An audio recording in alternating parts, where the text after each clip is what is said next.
Thank you so much, of course, for keeping it beautifully flawed. It's your girl RB, back with another video. Now this video is going to be more informative. It is going to be based all around the do's and the don'ts of makeup. Many a times I get asked, how is it that my makeup cannot look like yours? Or how is it that my makeup cannot look flawless? There are some tools, some simple tips that I want to share with you that you need to take into consideration to give you that flawless makeup without that cakey look. So we're gonna jump straight on into the video. But before I do so, I'm going to ask you, have you already subscribed? If not, what are you waiting on? Just go ahead and hit that subscription button for me. All right, and of course that notification bell so you can be notified of every and all that I do going forward. And of course, do not forget to hit that like button, and if you can, go ahead and leave me a comment. If it's even a heart or a smiley face, I'd really appreciate it. All right, so let's hold you guys no further. The important thing to do is prepping the skin. When you're doing your makeup, preparation is one of the key factors that you have to take into consideration. All right, I don't know, I keep trying to fix that door and it's not fixing. So please don't get distracted. So yes, prepping your skin. Prepping your skin entails your moisturizing. You need to moisturize. There's a misconception. If I have oily skin, I cannot moisturize. That is a myth. Moisturize with an oil-free moisturizer. Second, you want to go in and you want to give yourself that primer. Primer is super duper important. Primer protects you, protects your skin, and of course your makeup from your skin. So let me go ahead and let me also explain what that entails. This is my skin. This is my primer. My primer sits at top of my skin. Any oils that's there is going to sit beneath my primer.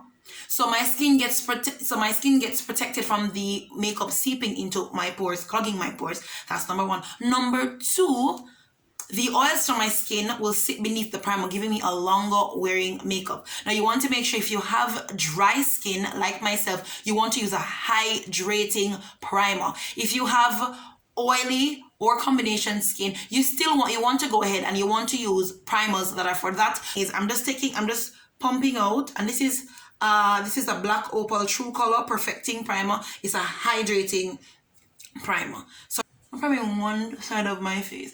This is my routine. I always prep my skin first, and then I go on in and I comb my brows in place. All right. I'm not gonna comb this one. This is the do. This is the don't side. All right. See, I think I can see a difference. This side versus this. All right. So I always go under my brow.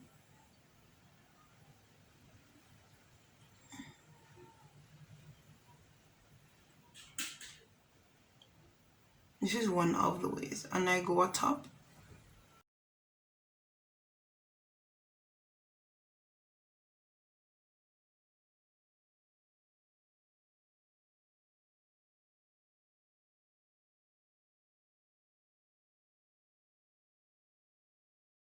Just want to say, do not fill in the front of your brows. Don't do it. Don't do it, please. Roll.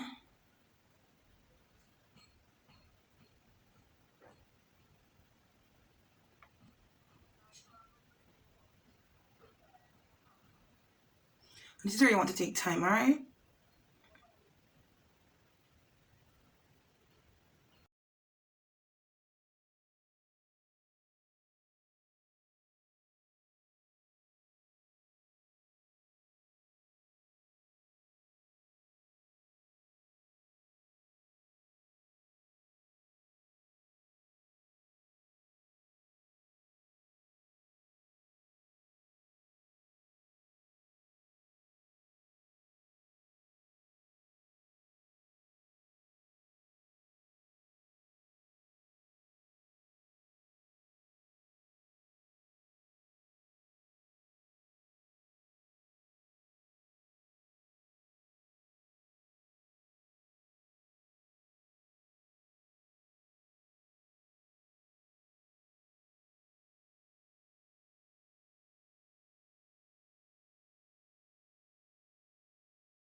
foundation routine.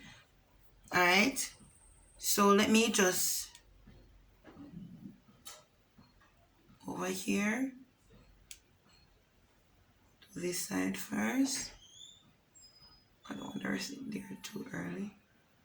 Yeah, put too much, but I'll just rest it in. That's fine. All right, so this is me using, so this is how I blend out. You want, as a matter of fact, you want to blend from the inside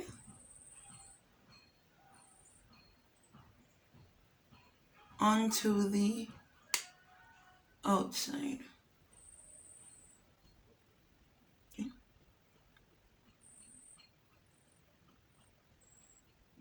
See now?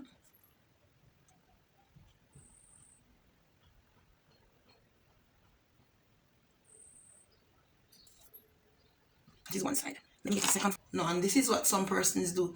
I don't want a lot of makeup. That's what they'd say. So they put barely anything.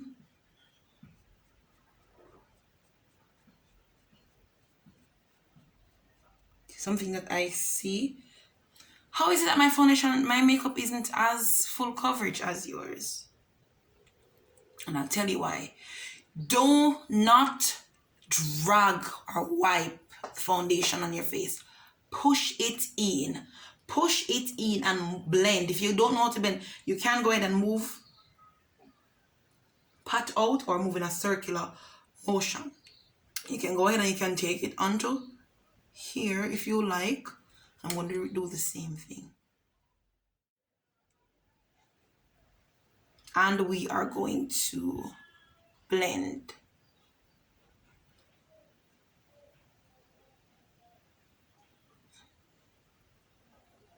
So I'm taking my time and I'm using the same blending motion because the motion is very important. I don't hold my brush like this. I hold it like this. All right.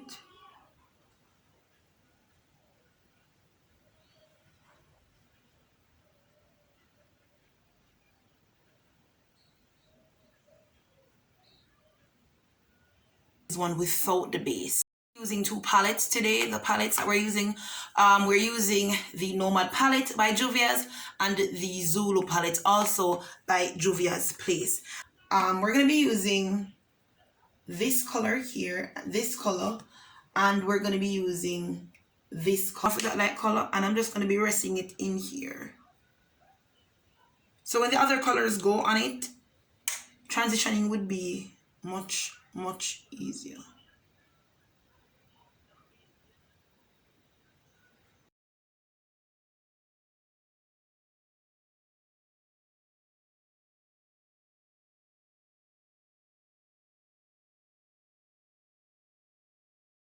Orange looking shade, and we're gonna lay that in and somewhat above the crease, not off the excess.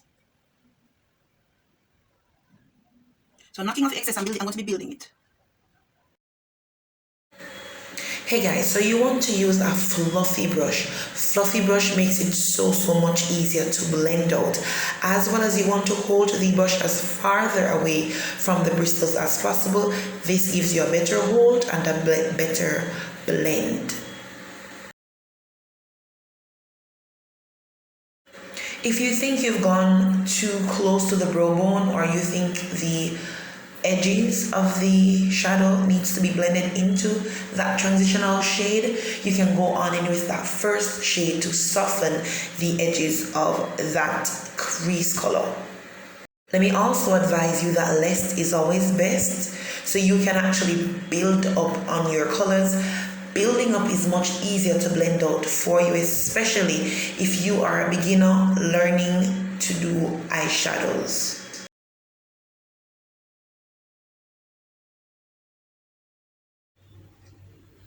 Now I'm demonstrating here what you should not do, and that is you want to make sure you want to use a base. Using a base helps to pop the eyeshadow. That's one. Also helps it to last much longer, as the oils from the lid will actually seep through and start breaking apart the eyeshadow. This purple shade here, No, I'm using a flat brush. Flat brush is actually pack on. And once you're dealing with your mobile lid, and that's where I am now, once you're dealing with your mobile lid, it requires a brush that's more flat. It's better access for you. In this instance, a fluffy brush would not work. Fluffy brushes tend to blend out the shadows versus a flat brush that actually packs on the shade, and that is what I'm doing. I'm actually taking my time and I'm climbing into that crease. I'm actually marrying, or I'm introducing rather, both shades to each other, and after introducing the shades to each other, you can then go on in with the crease shade first and blend that atop your lid color.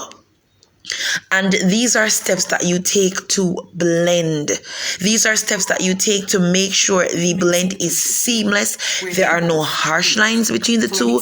The two is perfectly married. The two are not vexed with each other. That is what the process does. Trust the process. You can simply process.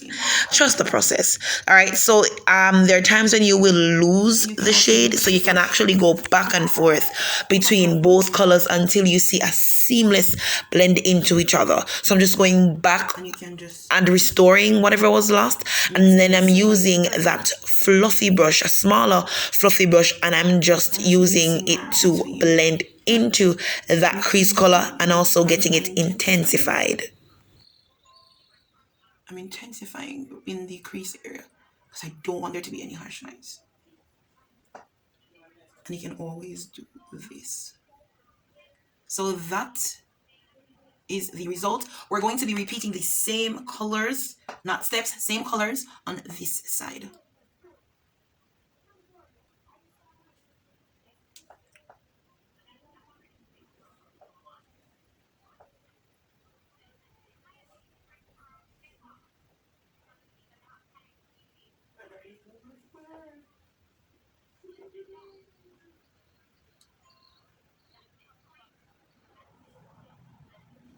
Separation is obvious.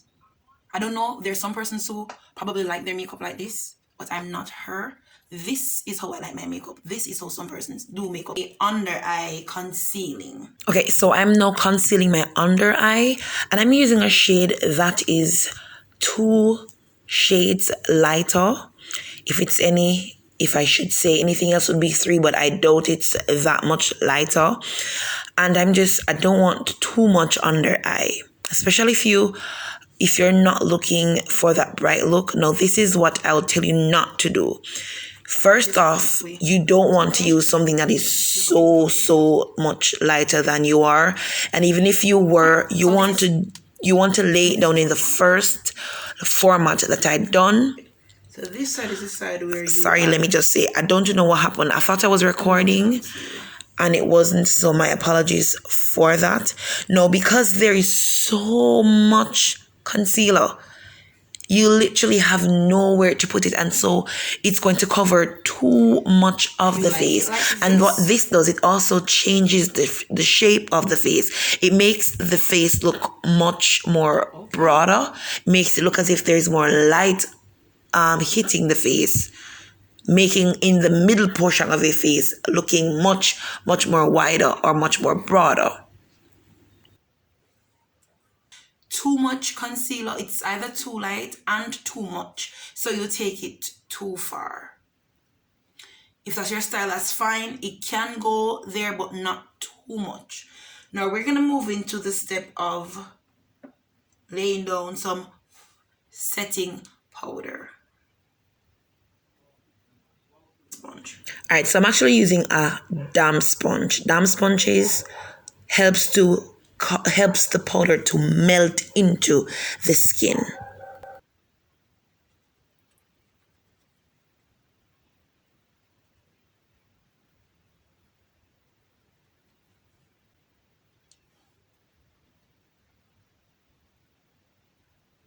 We're going to bake this side. I personally am not a baker.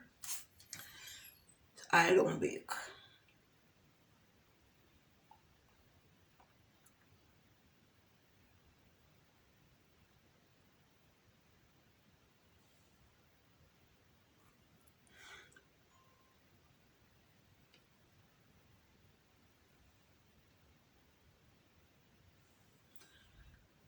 that is that. Okay, and then you would go in. So this is a step I always take. I always come back in with this if I think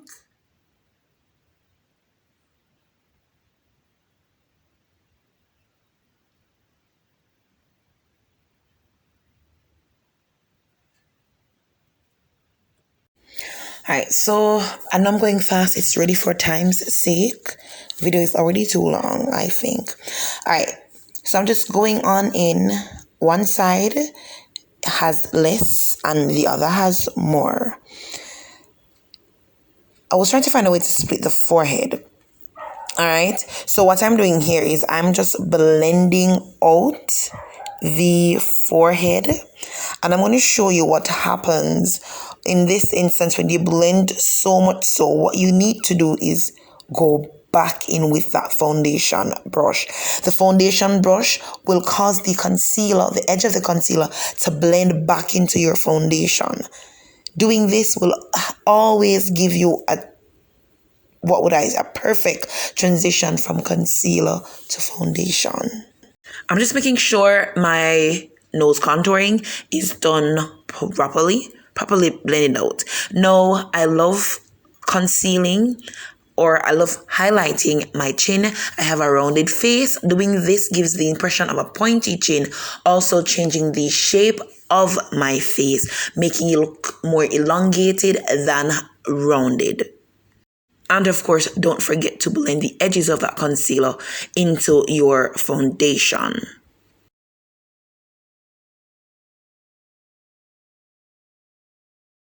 really dark. So I use both of them together. And I take my time. Let me show you in pan. So I basically dip here. I come here and I spend longer. Go back in.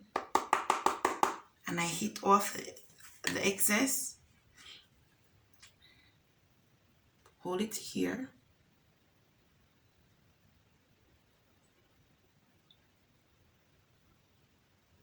And I'm going to repeat the steps until till I see the desired contouring.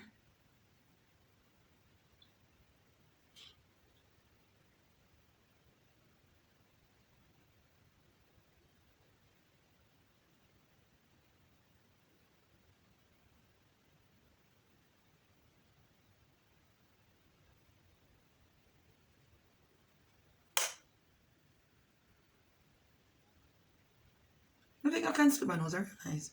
On this side and then this side. Alright, so we're going to go in this. And I'm going to use a dark one only. Saturating. Oh, I'm not going to knock off the excess. My apologies. Instead of holding the brush out here, I'm going to come much.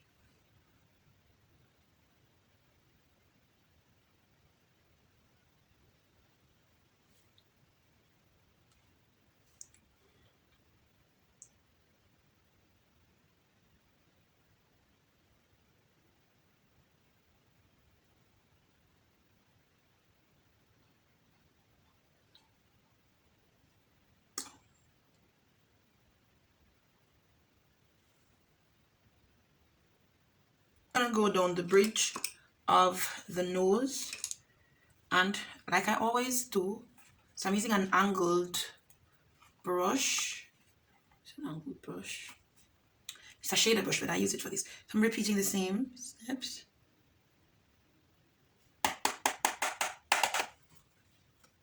Okay. Don't want too much on here. And I'm going to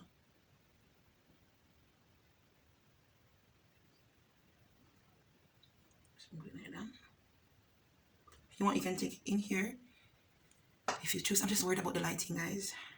I don't know what's with it today. But yeah. Ever so softly, ever so gently, and you want to move back and forth. Don't touch any excess product. Okay, let's go on the other side.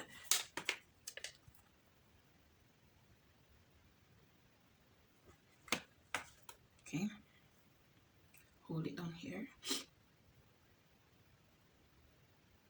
And this is why a lot of persons don't like contouring.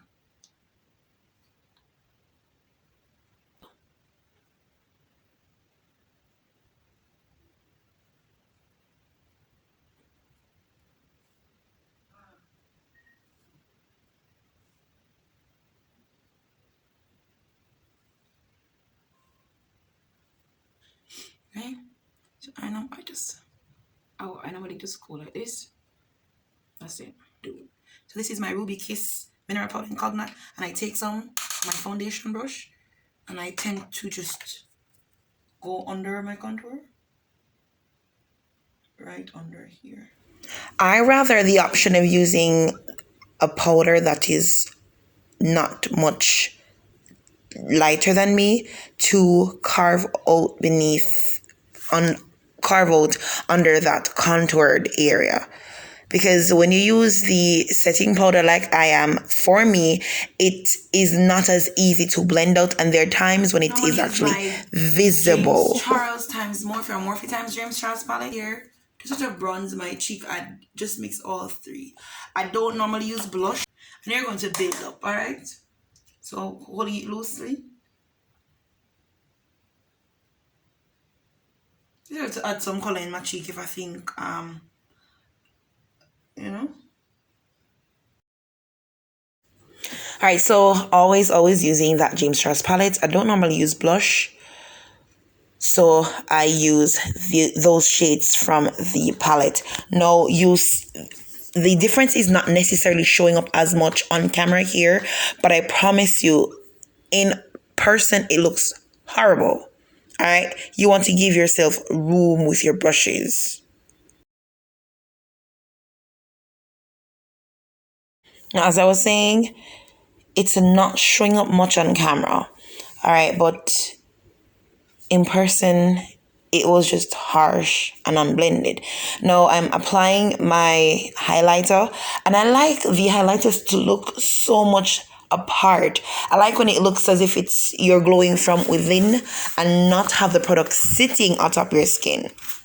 And that is what happens when it is too harsh, when your hand is too heavy, when your hand is not moving as freely with the brush as you should be using it. And so on this side, as I said, it's not showing on camera, but in person, it was an unblended, harsh mess.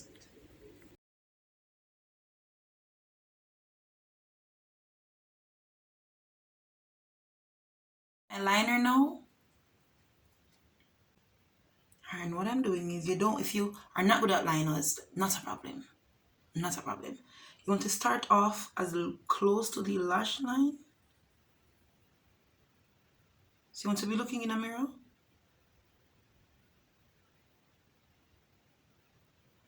You want to be looking down.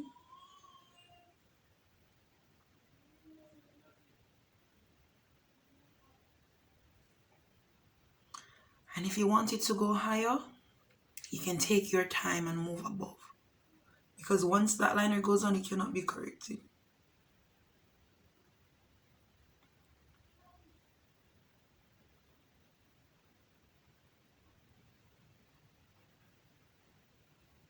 You can go here. If you want a little wing. If you want a tiny wing, that's fine.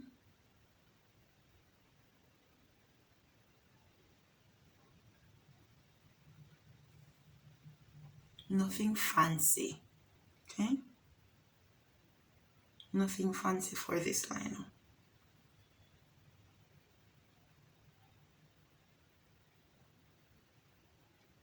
I'm not a fancy person when it comes on to eyeliners. Okay, so this is the liner that we have. Let's say we did not start from the bottom.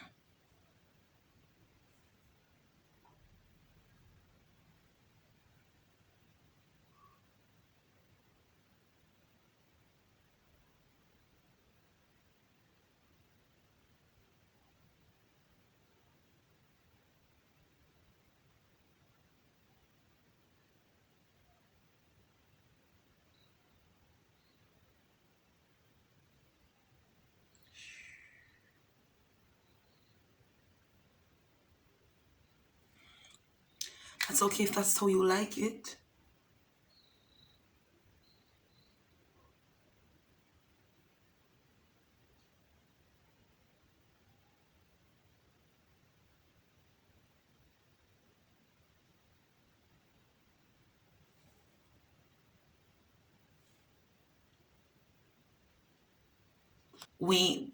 I don't even know, but it's so big you can use it to fly. All right. So that's what we have. The next step I will be doing is darkening. Some persons, so for me, I tend to take like let's say we're using black. Using black liner. Always tap off the excess. Always, always. Right? All right, to make your under eye seem soft and not as harsh, you want to use, if you want to go ahead and use black, that is fine, but make sure to go on in and use a brown, use a lighter shade. You can use the browns, whatever you are using, use it to diffuse the edges of that black. In this instance, I'm using brown, and I'm also going on in with the purple just to get a hue of purple to match with my lid. I went off camera, of course. I just applied my lashes and highlighted in the tear duct in the portion of my eyes. So we're going to be lining the lips. Nothing is wrong with overlining, all right?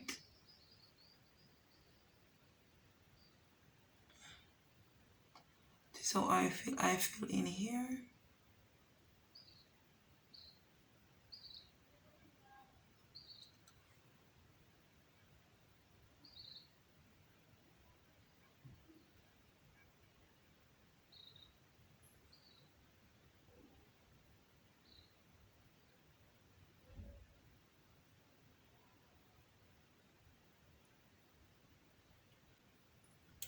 So pink.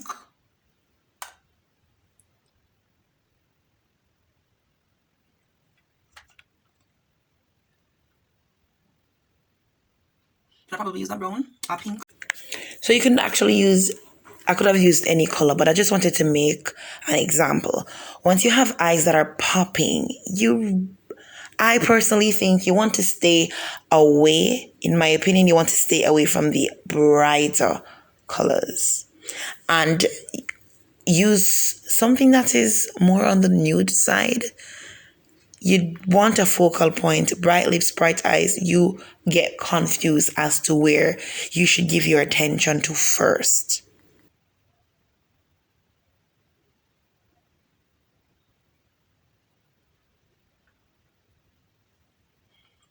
And I use like a lighter combination. Yeah.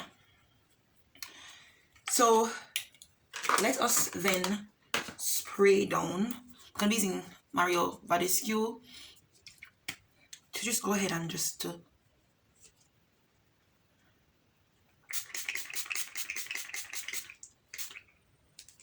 woo, woo. So let me go ahead and let me just shimmy and get right back to you. Look at that, miss, and look on the other side. That's how I'd like my makeup. So first off, we're going to talk about the halo brows. We're going to talk about the too harsh in the front area of the brow and that pink lip. We're going to go on the other side. The brows are carved and the shadows are blended. Your liner is not too thick and your lips are subtle. Thank you. Thank you guys always for your support, and thanks for watching.